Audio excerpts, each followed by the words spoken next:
Alhamdulillah, segala puji hanyalah milik Allah. Kita memuji, memohon pertolongan serta mohon ampunan kepadanya. Kita berlindung kepada Allah dari keburukan diri kita dan dari kejahatan amal perbuatan kita. Barang siapa yang diberi petunjuk oleh Allah, maka tidak ada yang bisa menyesatkannya. Barang siapa yang disesatkan, maka tidak ada yang bisa menunjukinya. Aku bersaksi bahwa tidak ada Tuhan yang berhak diibadahi dengan benar kecuali Allah. Tuhan yang Maha Esa dan tiada sekutu baginya. Juga bersaksi bahwa Nabi Muhammad sallallahu alaihi wasallam adalah hambanya dan utusannya. Wa ma khalaqtul jinna wal insa illa liya'budun. Dan tidaklah aku ciptakan jin dan manusia kecuali untuk beribadah kepadaku. Ma uridu minhum min rizqi wa ma uridu ayyut'imun. Aku tidak menghendaki untuk diberi rizki dan aku tidak menghendaki untuk diberi makan. Innallaha huwar razzaqu dzul quwwatil matin. Sesungguhnya Allah lah zat pemberi rizki yang memiliki kekuatan yang kokoh. I'lamu annamal hayatud dunya la'ibu wa lahu wa zinatu wa tafakhurun bainakum wa takathurun fil amwali wal aulad kamathali ghaisin a'jabal kuffara nabatuhu thumma yahiju fatarahu musfarra thumma yakunu khutama wa fil akhirati 'adzabun shadidu wa maghfiratu wa ridwan wa mal hayatud dunya illa mata'ul ghurur. Ketahuilah bahwasanya hidup di dunia ini hanyalah permainan, sendau gurau, perhiasan, saling berbangga di antara kalian. Kalian bersaing dengan banyaknya harta, bersaing dengan banyaknya anak. Bagaikan air hujan yang turun dari langit, yang membuat para petani mengagumi tanaman-tanamannya. Kemudian tanaman-tanaman itu menjadi kering. Engkau lihat warnanya kuning, lalu hancur berkeping-keping. Sedangkan di akhirat ada siksa yang pedih. Ada ampunan dari Allah dan keridhaannya bagi orang-orang yang lalai. Hidup di dunia ini hanyalah kesenangan yang menipu belaka. Fasbir ala ma yaquluna wahjurhum hajran jamila. Bersabarlah dengan apa yang mereka katakan dan jauhilah mereka dengan cara yang baik. Amma ba'du. Sesungguhnya sebaik-baik perkataan adalah firman Allah, yaitu Al-Quranul Karim. Sebaik-baik petunjuk adalah petunjuk Nabi Muhammad sallallahu alaihi wasallam. Dan sejelek-jelek perkara dalam agama adalah perkara-perkara yang baru. Semua perkara-perkara yang baru yang ditambah-tambahkan ke dalam agama namanya bid'ah. Semua bid'ah itu menyesatkan dan kesesatan itu tempatnya di neraka. Jemaah maghrib rahimakumullah, apa kabar? Alhamdulillah masih hidup. Itu. Alhamdulillah masih hidup. Semoga Allah panjangkan umur kita untuk ibadah. Khairun nasi man tala umruhu wa hasuna amaluhu. Sebaik-baik manusia adalah yang panjang umurnya dan baik amalnya. Wa syarrun nasi man tala umruhu wa sa'a amaluh. Sejelek-jelek manusia adalah yang panjang umurnya dan jelek amalnya. Allahumma aktsir mali wa waladi wa barik li fima a'taitani wa atil hayati ala ta'atik wa ahsin amali waghfir li. Ya Allah, perbanyaklah hartaku, perbanyaklah anakku, berkahilah untukku apa saja yang kau berikan kepadaku. Panjangkanlah hidupku untuk taat kepadamu. Baguskanlah amalku dan ampunilah dosa-dosaku. Amin. Bab an-nafaqatu 'alal 'iyali. Bab mengenai nafkah kepada keluarga. Aujabal Islamu 'ala ar-rajuli an-nafaqati 'ala iyalihi min ahlihi wa waladihi wa 'abidihi wa ma ya'uluhum. Islam mewajibkan kepada seseorang untuk memberikan nafkah kepada istri-istrinya, anak-anaknya, hamba sahayanya, dan orang-orang yang berada dalam tanggungannya. Wa anna alaihi kiswatuhum, maka wajib baginya untuk memberikan pakaian, wa it'amuhum, dan makanan mereka, wa saqnuhum, dan tempat tinggal mereka, miwujdih, sesuai dengan kesanggupannya. Jadi kita sebagai seorang lelaki wajib memberi nafkah kepada istri, kepada anak, kepada karyawan, dan semua yang ada dalam tanggungan kita. Sehingga tidak dibenarkan laki-laki malas. Tidak dibenarkan. Kecuali kontrakannya 80 pintu. Itu. Mungkin dia nyantai-nyantai. Tiap bulan 1 pintu 2 juta. Berarti berapa? 160 juta sebulan. Cukup apa enggak? Cukup memprihatinkan. Jadi harus berusaha. Karena ada kewajiban. Wajib itu kalau dikerjakan berpahala, kalau ditinggalkan berdosa. Maka dosa laki-laki enggak memberi nafkah. Qala Allah Ta'ala, Allah Ta'ala berfirman, wa 'alal mauludi lahu rizquhunna wa kiswatuhunna bil ma'ruf.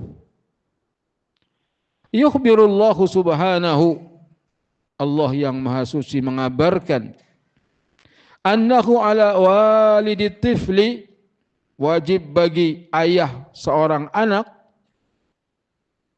nafaqatal walidat, memberi nafkah kepada ibu-ibu. Maksudnya istri-istrinya atau mantan istrinya yang masih mengurus anaknya. Wa kiswatuhunna bil ma'ruf, dan pakaian mereka dengan cara yang baik, bima jarrat alaihi adatu amsalihinna fi baladihinna min ghairi israfin wala iqtarin. Yani sesuai dengan adat kebiasaan yang semisal di negerinya, tanpa berlebih-lebihan, tanpa mengurang-urangi. Istri anak 1, keranggan, berapa biayanya sebulan? Tergantung. Tapi tadi saya cek di Google itu, biaya hidup di Jakarta sehari satu orang 60.000 sampai 80.000 untuk hidup sederhana. Jadi hidup sederhana sehari 60 sampai 80. Itu biaya makan. Emang makan di warteg berapa paling murah? 15 masih bisa ya. 15 berarti 45 lah 3 kali makan. Makan doang nggak usah minum. Tentu makan dan minum. Tergantung minumannya apa. Begitu kita kasih nafkah untuk makannya doang. Belum biaya transport, biaya sewa kontrakan.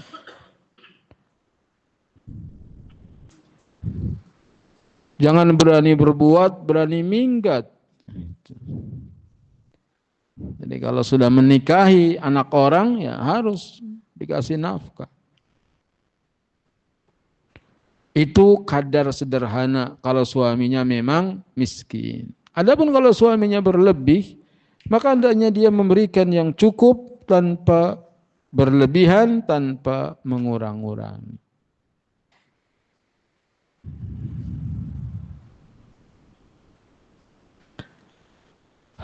Allahumma inna nas'aluka ilman nafi'a wa rizqan thayyiba wa amalan mutaqabbala. Ya Allah, aku mohon kepadamu ilmu yang bermanfaat, rizki yang baik, dan amal yang diterima.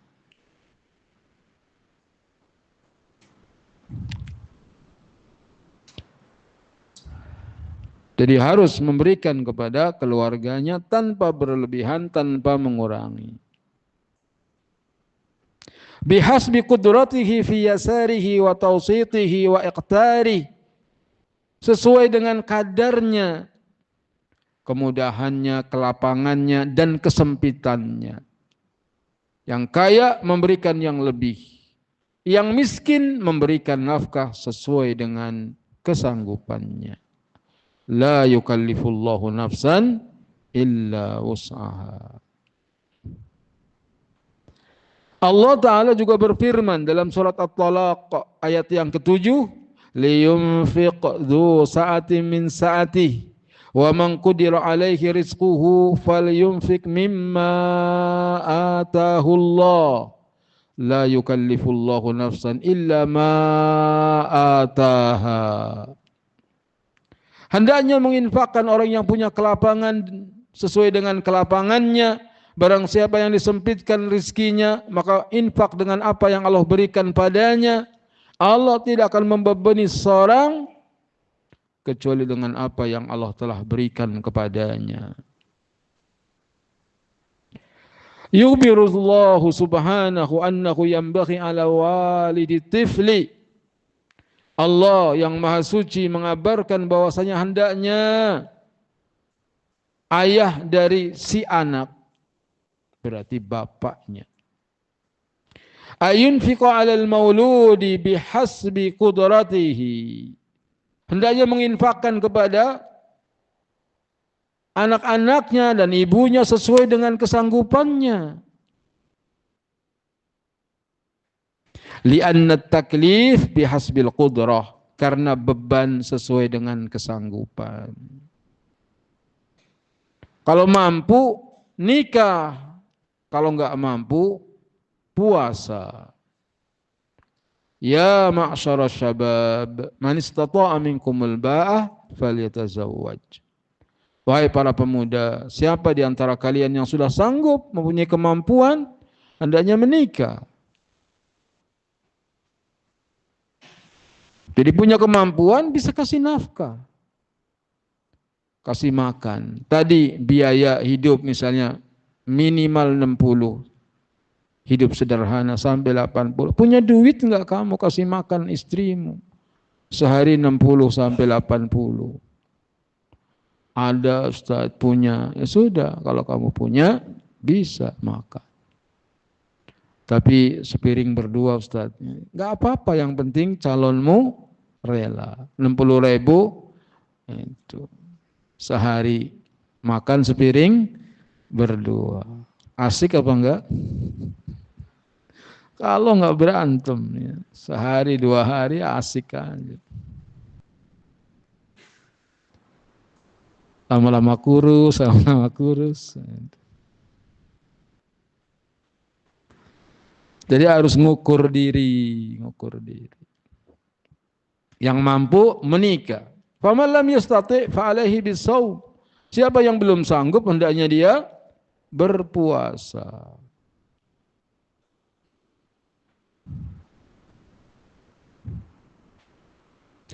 Yukhbirullahu subhanahu annahu yanbaghi ala walidi tifli ayunfiqa ala al-mauludi bihasbi qudratihi ila akhirih. Ayat yang berikutnya surat Saba ayat 39, wa ma anfaqtum min syai'in fahuwa yukhlifu, dan apa saja yang kamu infakkan maka Allah akan menggantinya. Jangan pelit sama istri. Jangan pelit sama istri. Yang kita infakkan akan diganti oleh Allah. Yang kita infakkan kepada istri akan diganti oleh Allah. Bahkan lebih besar pahalanya daripada infak untuk jihad fi sabilillah. Lebih besar pahalanya untuk infak menolong orang miskin. Jadi infak kepada istri itu pahalanya lebih besar.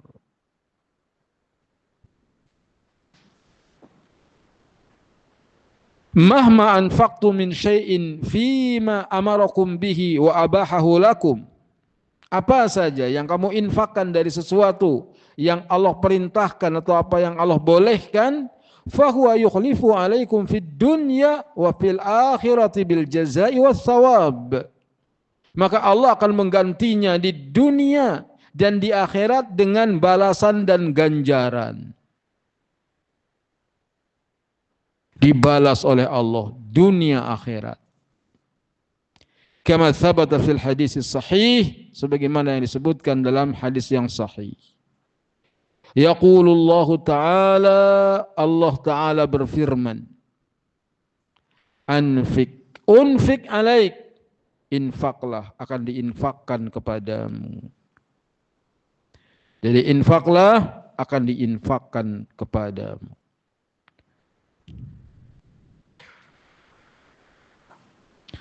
Unfik alaik, infaklah, akan diinfakkan kepadamu. Hadis qudsi yang artinya Allah subhanahu wa ta'ala menjamin akan mengganti rizki orang yang gemar bersedekah atau berinfak. Kewajiban untuk berinfak dilakukan atas dasar perintah Allah subhanahu wa ta'ala. Sementara balasan berinfak dari Allah maknanya Allah memberikan ganti atau rizki sebagai pengganti harta yang telah diinfakkan.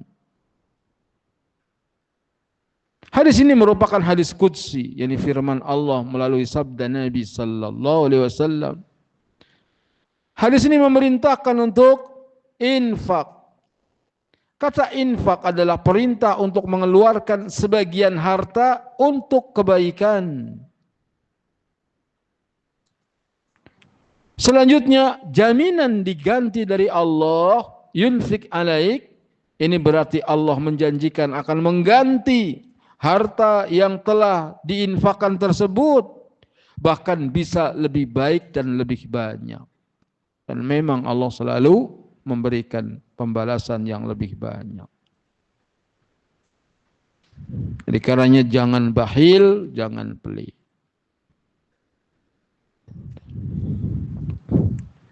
Rajin infak kepada istri, maka banyak pahalanya. Berarti banyak istri, banyak pahalanya.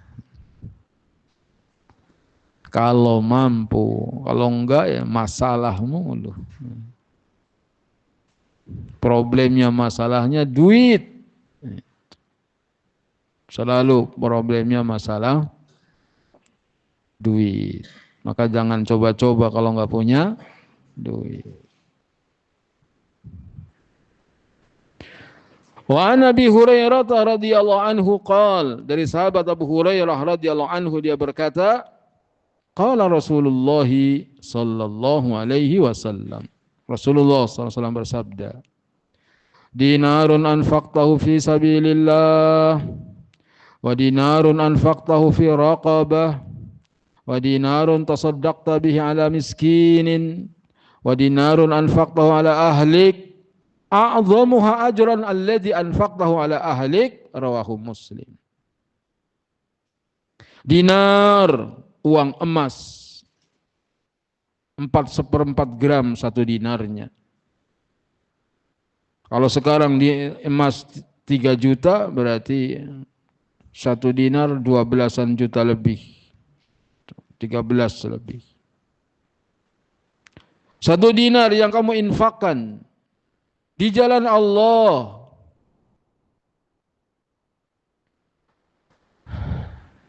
abwabul infaqi fi sabilillah katsiratun. Pintu-pintu untuk infak di jalan Allah ada banyak. Minha diantaranya al-infaqu fi sabilillah litajhizil ghaza. Infak di jalan Allah untuk mempersiapkan peperangan. Wa tahriril arqa'i liyanalu hurriyatihim. Atau memerdekakan budak-budak agar mereka punya kemerdekaan. Wa sa'yu 'alal muhtajina wal masakin, dan juga berusaha untuk membantu orang-orang yang punya kebutuhan, orang miskin. Pemuda misalnya, dia pengen nikah, bisa kasih nafkah, tapi biaya nikah sekarang mahal. Mungkin sederhana 50 juta kalau ngundang.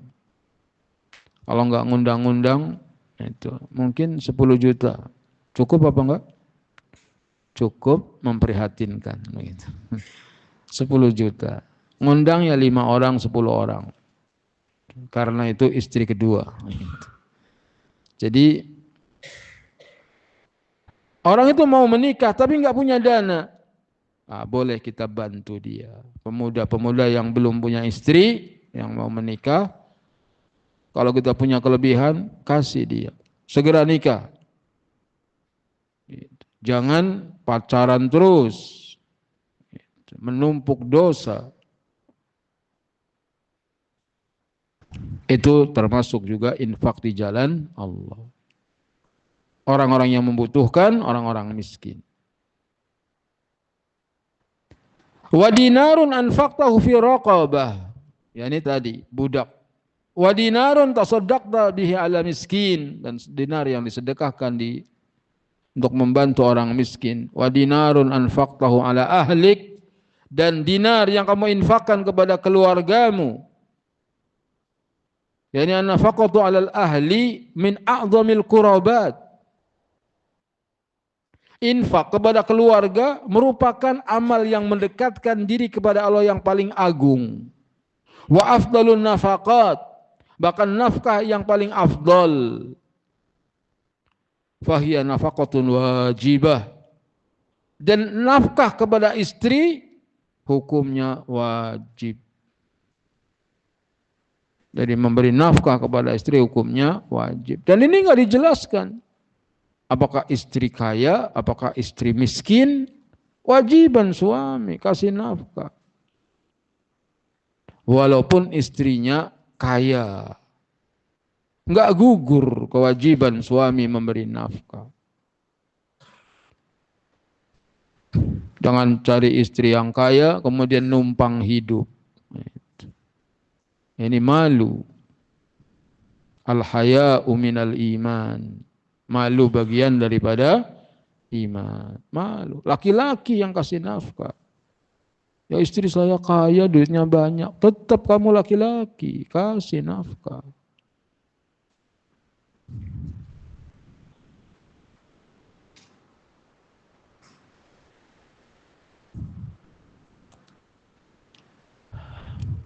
Wa taqarrubu ila Allahi bil fara'idi ahabbu ilaihi min ghairi, dan mendekatkan diri kepada Allah dengan yang fardu-fardu lebih Allah cintai daripada yang lain. Wa kadzalika fi hasillah, dan juga di dalam nafkah kepada keluarga ada menyambung hubungan silaturahim.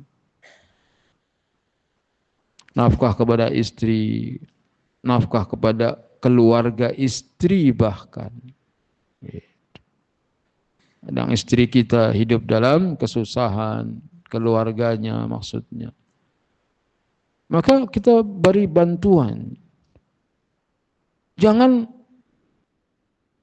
Ke timur, ke barat, ke utara, ke selatan, sodako. Tapi sama keluarga istri, enggak. Walaupun enggak wajib. Tapi ini ada silah, menyambung silaturahim.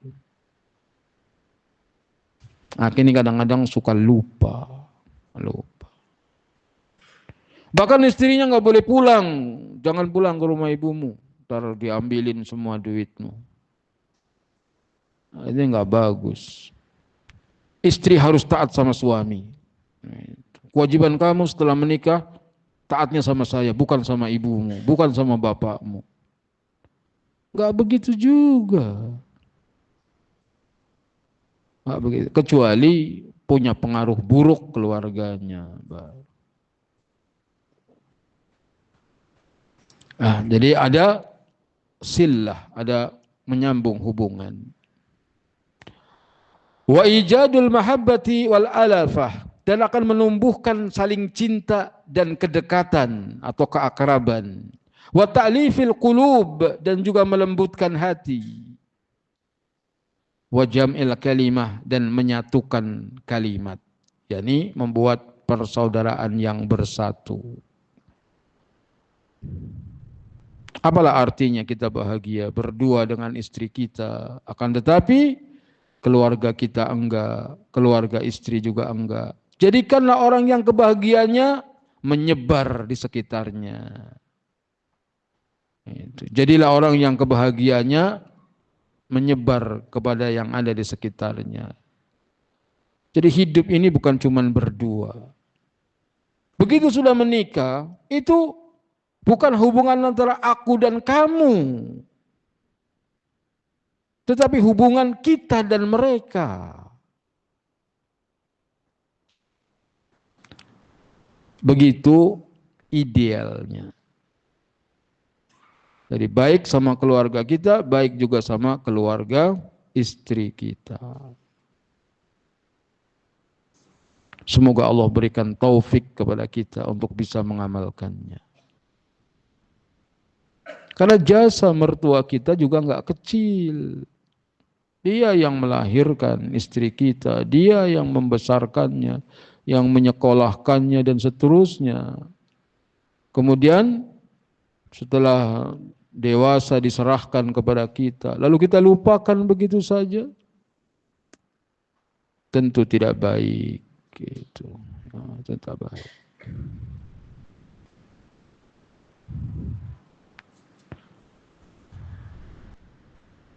Nganterin istri ke rumah mertua, turun di gang, sana pulang. Nah, itu. Suaminya nggak mau masuk, misalnya, nggak nemuin, nggak apa-apa, itu juga kurang baik. Ketemu, anterin. Ya, ini harusnya kita yang udah ngaji, harusnya makin baik akhlaknya. Ya. Istri minta pulang misalnya, udah besok. Begitu dianterin, cuma sampai gang doang. Itu mertuanya, mana suamimu? Itu sibuk dia mau ini. Itu.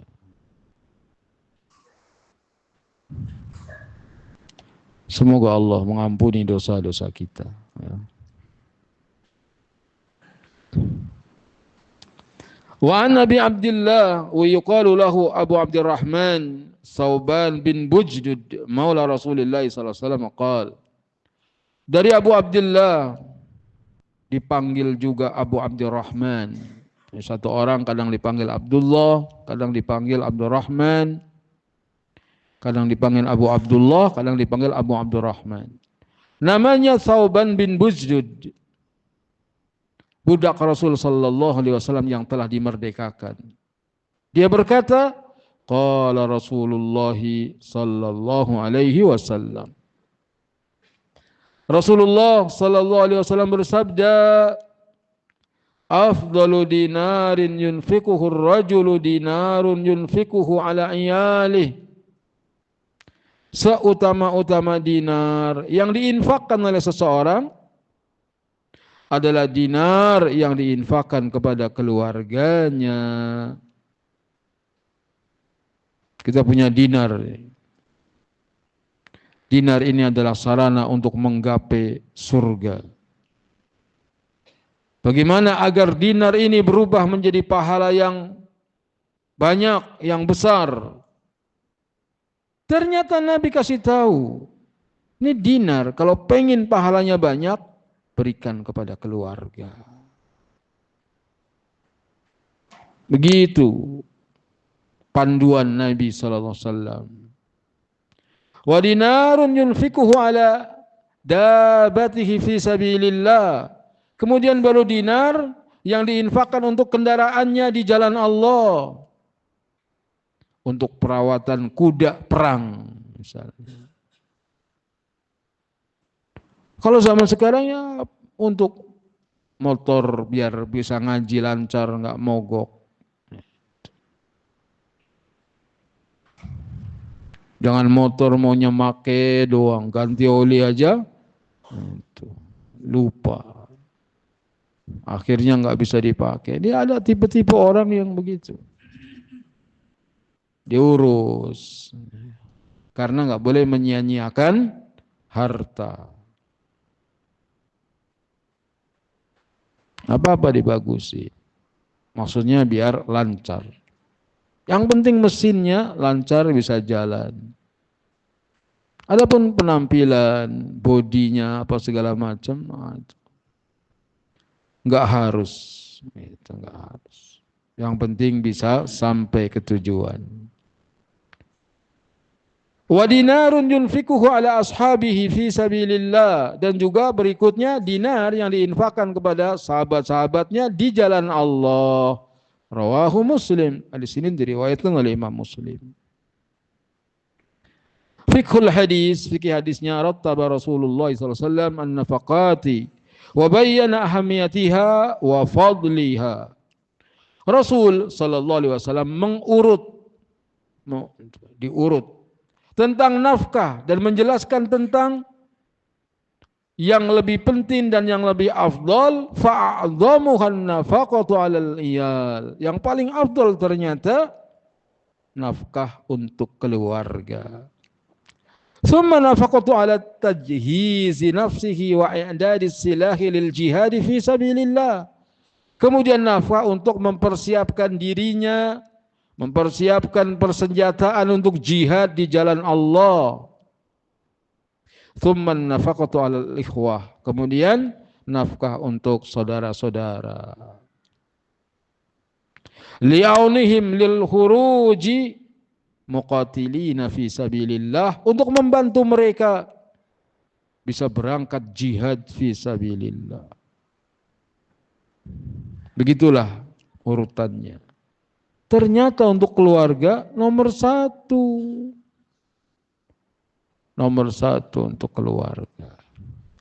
Kenapa yang seperti ini diingatkan? Nafkah kepada keluarga diingatkan. Kenapa? Karena umumnya manusia ketika mengeluarkan hartanya ingin dapat nama. Biar dibilang orang baik, orang dermawan. Sehingga kalau bagi-bagi sama orang lain, waduh, kayak orang dermawan. Tapi sama istri perhitungan banget. Kenapa? Karena nggak hebat kalau nafkah sama istri nggak terkenal. Sehingga harus diingatkan. Traktir teman, Masya Allah, kayaknya orang baik. Istri di rumah, oncom bayem, oncom bayem. Gimana nggak ngantuk ngajinya?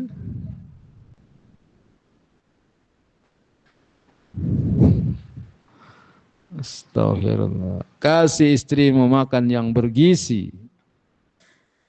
sesuai dengan kesanggupan.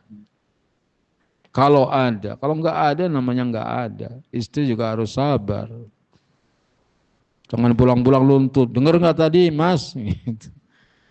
Dengar nggak? Bukan nggak mau ngasih, Neng. Emang nggak ada.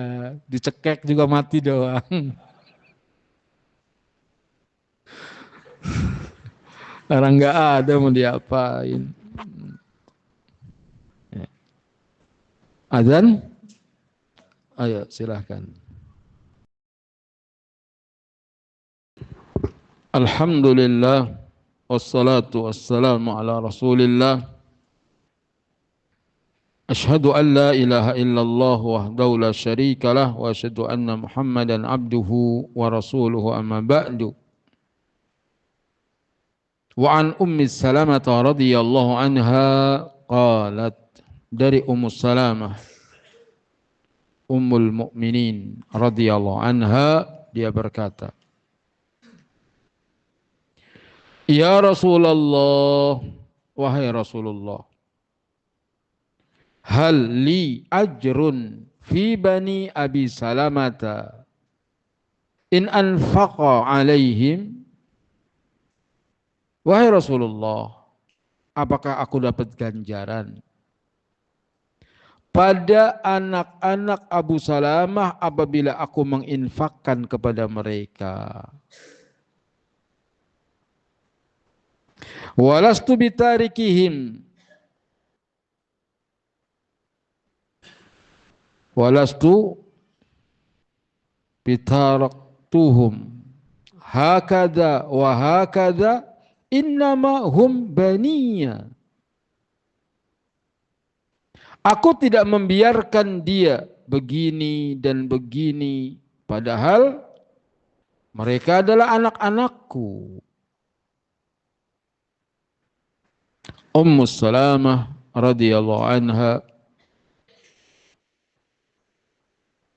wafat suaminya Abu Salamah. Nabi SAW menjenguk Abu Salamah ketika sakaratul maut. Kemudian keluarganya pun menyingkir. Begitu ajal tiba, Nabi melihat Abu Salamah terbelalak matanya, ini meninggal. Lalu beliau sallallahu alaihi wasallam bersabda, inna ruha idza qubida tabi'ahul basar. Sesungguhnya ruh itu apabila diangkat, apabila digenggam, yakni dicabut, diikuti oleh pandangan mata.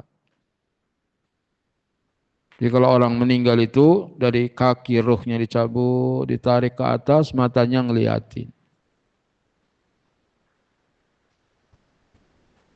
Maka Nabi sallallahu alaihi wasallam pun memejamkan matanya, ditutup. Ini kalau mayit terbelalak, hendaknya ditutup. Dengan dibacakan Allahumma ighfir li Abi Salamah warfa' darajatahu fil mahdiyyin wahlif lahu fi aqibihi fil ghabirin waghfir lana walahu ya rabbal alamin.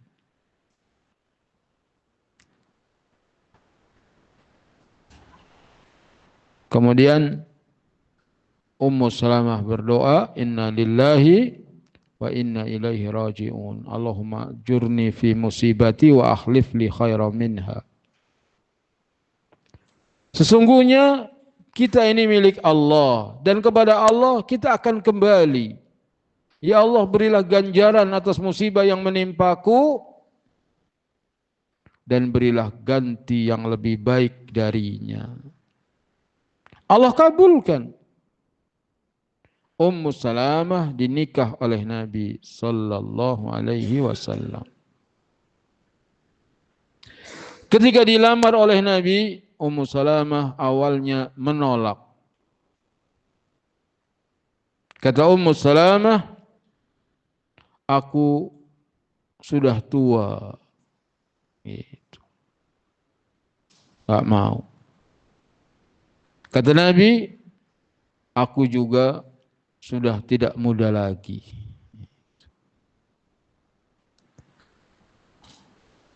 Kemudian alasan kedua, tetapi anak-anakku banyak.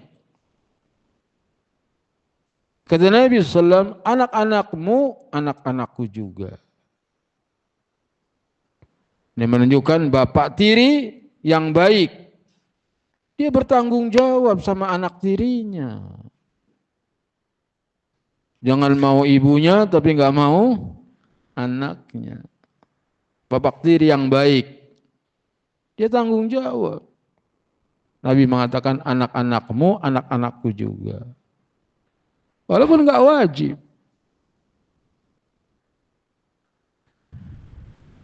Jangan dibilangin janda, semangat datangnya. Baru sebentar tungguin balik lagi. Ngapa balik? Anaknya banyak katanya. Takut dengan anaknya.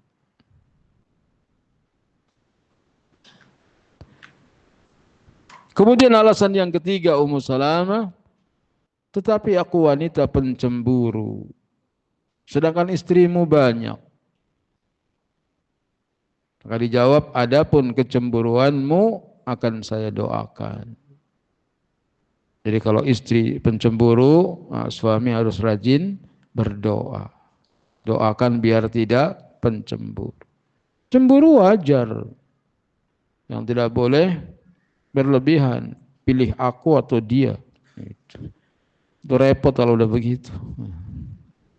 Pilih atau.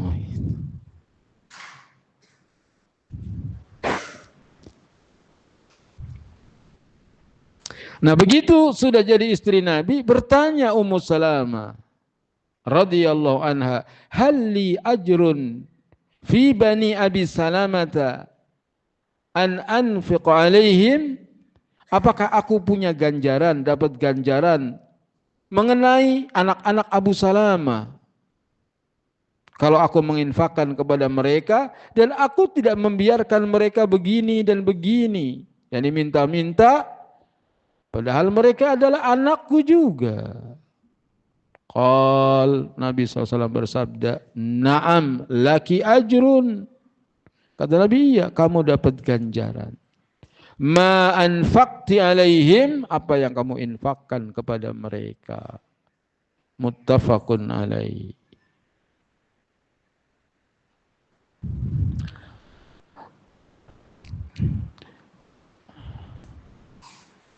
Bitaraktuhum hakada, yani yatafarraquna yaminan wa shimalan talaban lil qut.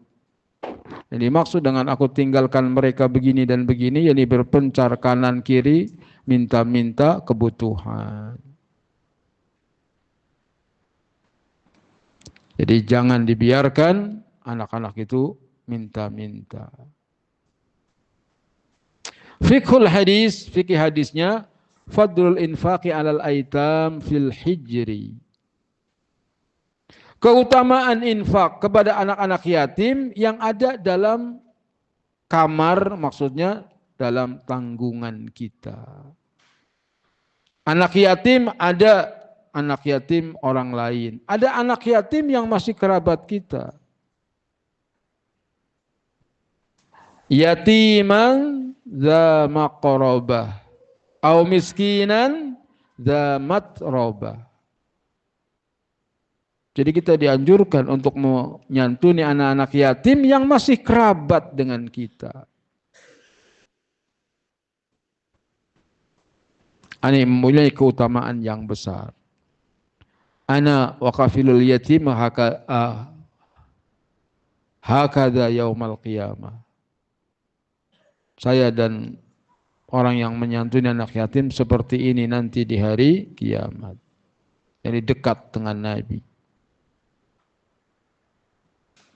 Pelajaran yang kedua, jawazu daf'ul mar'ati zakati maliha ila zawjiha. Boleh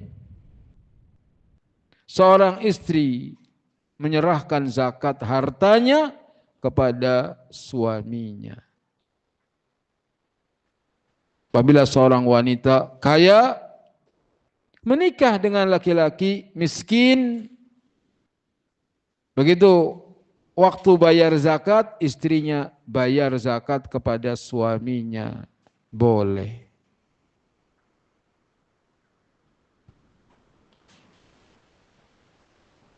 Karena suami bukan tanggungan istri.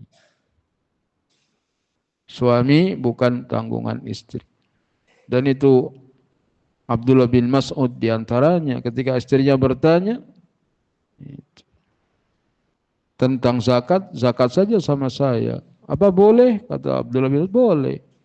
Coba tanyakan sama Nabi. Kata Abdullah bin Mas'ud, kamu aja yang nanya. Akhirnya Zainab tanya kepada Nabi. Kata Abdullah bin Mas'ud, boleh bayar zakat sama suami. Bagaimana ya Rasulullah? Nabi menjawab, Shadaqa ibnu Mas'ud. Betul apa kata Abdullah bin Mas'ud. Tapi kenapa ada faedah ini di sini? Wallahu a'lam tentang kronologis ceritanya. Pelajaran yang ketiga, syiddatu safaqatil ummi ala baniha wa rahmatiha bihim. Hadis ini menjelaskan tentang kuatnya kasih sayang seorang ibu kepada anak-anaknya dan kasih sayang mereka terhadap mereka, yakni terhadap anak-anaknya. Jadi seorang ibu itu sangat penyayang dengan anak-anaknya. Sehingga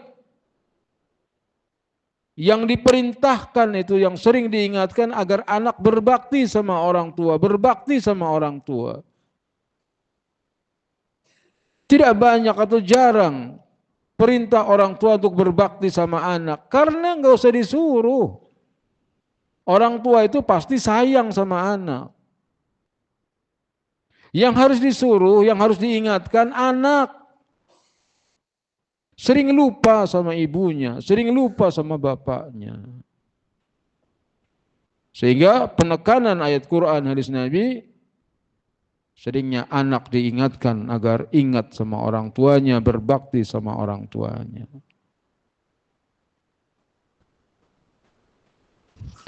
Pelajaran yang lain, husulul ummi alal ajri wa thawabi bil infaqi ala baniha. Seorang ibu akan mendapatkan ganjaran dengan memberikan infak kepada anaknya. Wa in kanat tunfiqu alaihim bidafi'is syafaqati war rahmah, walaupun motivasi menginfakkan kepada mereka didorong oleh syafaqah wa rahmah, yakni kasih sayang dan kelembutan. Semoga Allah Ta'ala memberikan taufik kepada kita untuk bisa menerima dengan pemahaman yang benar, serta dimudahkan kita untuk bisa mengamalkannya. Subhanakallahumma bihamdika asyhadu an la ilaha illa anta astaghfiruka wa atubu ilaik. Wassalamualaikum warahmatullahi wabarakatuh.